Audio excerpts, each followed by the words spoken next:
Praise lord. ప్రభు కృపలో మీరంతా క్షేమంగా ఉన్నారని తలుస్తూ ఉన్నాను.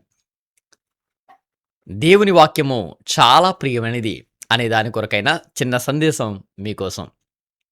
కీర్తనాకారుడు 119వ కీర్తన 97 చరణంలో, నీ ధర్మశాస్త్రము నాకెంతో ప్రియము, దినమెల్లా నేను దానిని ధ్యానిస్తున్నాను అన్నాడు. ఎందుకు కీర్తనాకారుడికి ధర్మశాస్త్రం అనగా దేవుని వాక్యం అంటే అంత ప్రియమో చెప్పనా? అదే కీర్తన 119, 11 చరణంలో, నీ ఎదుట నేను పాపం చేయకుండా ఉండినట్లు నా హృదయంలో నీ వాక్యం ఉంచుకున్నాను అనేసన్నాడు. అంటే ఆయన వాక్యము నా హృదయంలో ఉన్నంతసేపు నేను ఏ పాపం చేయలేదు. నిజమైన దేవుని వాక్యం కలిగిన క్రైస్తవుడు దేవుని వాక్యం తన హృదయంలో ఉంటే గనక పాపం నుంచి పారిపోతాడు.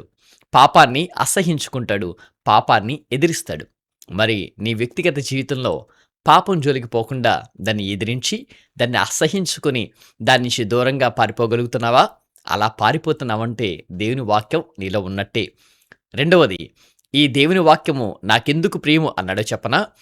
నీ వాక్యము నా బాధల్లో నాకు నెమ్మది కలిగించింది అని.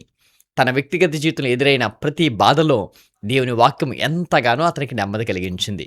మరి నీ వ్యక్తిగత శ్రమ లేదా శోధన, ఇబ్బంది, ఎదురవుతున్నప్పుడు నీకు ఆయన వాక్యము నెమ్మది కలిగిస్తుందా? అలాంటి నెమ్మది, సమాధానము నీ కలవరంలో నీవు పొందుకోగలుగుతున్నావా?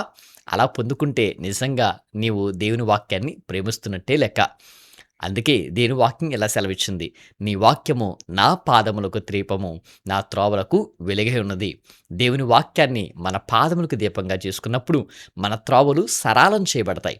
ఆయన వాక్యపు కృపలో మనం ఇంకను వర్ధిల్లినట్లు దేవుడు సహాయం చేయనుగాక. ఆమేన్.